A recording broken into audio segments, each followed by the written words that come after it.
Hello and welcome to another video review. This is Metal Slug 2, as well as its remake, Metal Slug X, originally for arcades but later released on a variety of different systems, all of which are being displayed on the screen right now. But the versions of both Metal Slug 2 as well as Metal Slug X that you're seeing in this video are both the Neo Geo versions. This is a run-and-gun, side-scrolling shoot-'em-up game developed by SNK and originally released for arcades in 1998, although it later saw a re-release as Metal Slug X in 1999. Now, as far as the differences between them, I am going to talk about that more later on in the video, but for now just understand that Metal Slug X is basically an enhanced re-release of Metal Slug 2.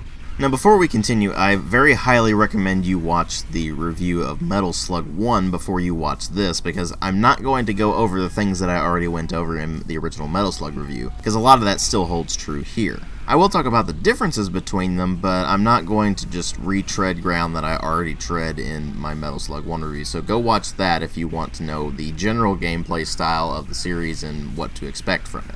In fact, that will help you understand the mindset that I'm going to go into the videos for Metal Slug 2 and X, as well as eventually Metal Slug 3, because I'm looking at them more as how are they as sequels? Do they take what the original did and build on it? Do they do something else entirely? What exactly is going on there? And most importantly, how do they stack up to the original? Are they improvements? Are they worse than the original? Or what exactly happened with it? So let's go ahead and delve right into these things and find out exactly how they are compared to the original. Well, as far as the presentation goes, they pretty much just continue what you saw from the original Metal Slug, except that it's just more and some slightly different locations and things like that. More enemies, more playable characters, more locations, more vehicles, any number of things like that that all definitely spice up the visuals pretty considerably to what you saw in the original Metal Slug. And you're dealing with the same quality of pixel art, which is downright phenomenal. I really can't say enough good things about the pixel art in the Metal Slug games. It's just that good. I mean, just look at it. The ridiculous amount of detail in the environments, in the character sprites, in the animations, how smooth everything flows together, the ridiculous amount of carnage that can go on the screen at once. It is all a sight to behold, and it is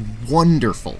But like in the original Metal Slug, this comes at a price which is considerably more prevalent in Metal Slug 2. The frame rate in base Metal Slug 2 is wildly inconsistent. It fluctuates all over the place. The game slows down to a crawl constantly because there's so much going on screen at once. And unlike in the original Metal Slug, where it really wasn't that big of a deal because it was only for a very short period of time and you could just kind of work around it, it's pretty much impossible to work around it in Metal Slug 2. It becomes a very serious detriment to the game, and luckily that is something that Metal Slug X fixed. It still has the occasional slowdown, but it's nowhere near the degree that base Metal Slug 2 has even to this day. And as far as visual differences go between the two, they are very, very slight. I mean, they are the same game, basically. It's just that they moved a few things around here and there in Metal Slug X and made it more difficult and introduced a few more new things, but mostly you're dealing with the same exact sprite work, the same animations, the same characters, same weapons, all that sort of thing. It's just that they added a few things to X that are in keeping with the same level of quality that are in Metal Slug 2. When you look at the visuals between the two games, they're barely distinguishable from one another unless you really know what to look for, so you're dealing with very, very high quality artwork, and it's all definitely phenomenal. It's just a real shame that it took them a full remake of the game to finally get to a point where it's fully playable. That's not to say that Metal Slug 2 is unplayable, not completely anyway, but it's definitely a hell of a lot harder to play than Metal Slug X simply because the frame rate is so inconsistent and it messes with your controls so much. Now, what doesn't mess with the game as much is the sound design, although there are a few tracks in the soundtrack that are kind of awful, like the soundtrack to Mission 1. Every single time I hear the Mission 1 song in both Metal Slug 2 and Metal Slug X, because it's the same song,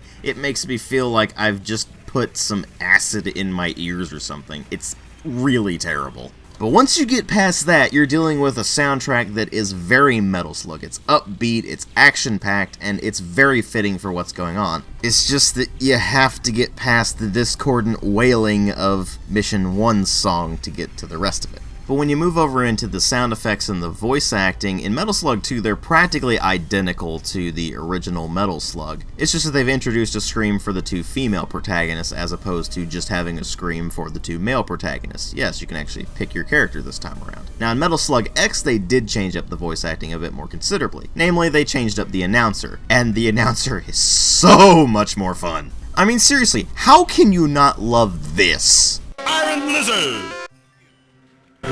Rocket launcher. Seriously, that last one is just too ridiculous. I can't not crack up every single time I hear it. But it's things like that that just give it a massive amount of charm, and that's something that the original Metal Slug had as well. But Metal Slug X just takes it and goes, you know what, screw it, we're gonna make it even more ridiculous, and it ends up just working wonders as a result. Especially considering that the sound effects are pretty much exactly the same between Metal Slug 1, 2, and X. So that's something else to keep in mind.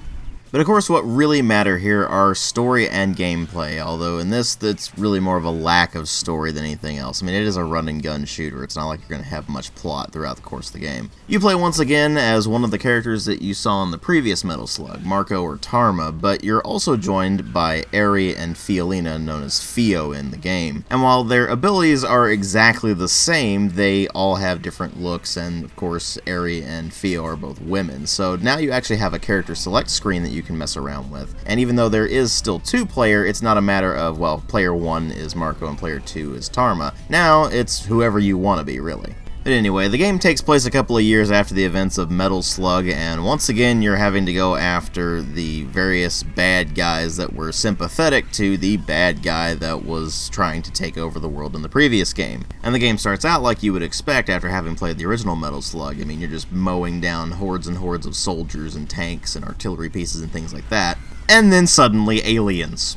No, really, suddenly aliens just start coming at you, and from what I understand, the idea is that the evil General Morden actually made a pact with the aliens to take over the world. It's pretty ridiculous, and you know what?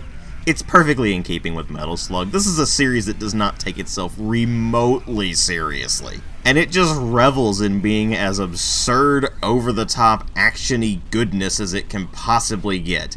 And Metal Slug 2 and Metal Slug X are no exception here. By the time you get to the end of the game, you will have fought, of course, soldiers and artillery pieces and massive metal slugs and aliens and weird zombie things and mummies. And while it really doesn't make any sense at all, you just kind of get wrapped up in it. You don't really care what the story is. I mean, the game's ridiculous as is, and then you throw in the even more ridiculous stuff on top of that, and it's just like, well, whatever. It's a run-and-gun shooter. It's not supposed to be taken seriously. And thus you really start to get wrapped up more in the gameplay, which takes everything that the original Metal Slug did and basically just adds stuff to it.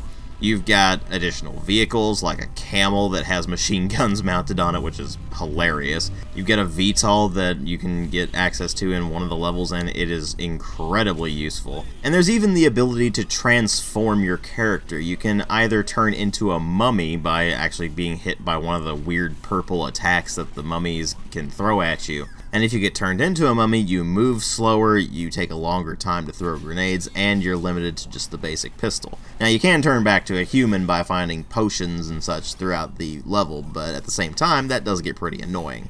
What's considerably less annoying is when you eat too many food items and become massively fat, which increases the size of your projectiles as well as changes the way that certain weapons actually work. And it makes your attacks generally a lot sillier because now instead of using a knife, you're using a fork. But unlike with the mummy transformation, you can actually use the various other weapons that you can pick up, so it's considerably less of a detriment even though you do move quite a bit slower. They also introduced a couple of new support characters, one of which just kind of moves around with this massive backpack and throws an item at you, and then another of which is a POW that can do Hadoukens, which is pretty amusing. But other than that, Metal Slug 2 can just be summed up as more Metal Slug. It's got more vehicles, it's got more enemies, it's got more environments, and it's generally more difficult than the original Metal Slug as well. Metal Slug X basically just takes what Metal Slug 2 did and, of course, fixes the performance issues, but it also tweaks a few things here and there, like changing the day or night settings on certain stages, as well as making a few slight alterations or remixes to the soundtrack, the, of course, new announcer, but that's all cosmetic stuff. The major changes with Metal Slug X are that they introduced a few new weapons, and they also changed up the level designs a bit to scatter out more power-ups and items and things like that, as well as make the game even more difficult than Metal Slug 2. So you can basically describe Metal Slug X as Metal Slug 2, but better. In fact, I think a lot of people would argue that Metal Slug X is kind of the definitive game for the Metal Slug series. It really encapsulates everything that you really know and love about Metal Slug into one game. But here's the thing, if you didn't like Metal Slug 1, there's a really good chance you're not going to like Metal Slug 2 and X, and that's simply because they're pretty much the same game in terms of core gameplay, it's just that they're more and slightly improved. And it really is that additional content that makes at least Metal Slug X worth playing. Metal Slug 2 has too many performance issues for me to really outright recommend,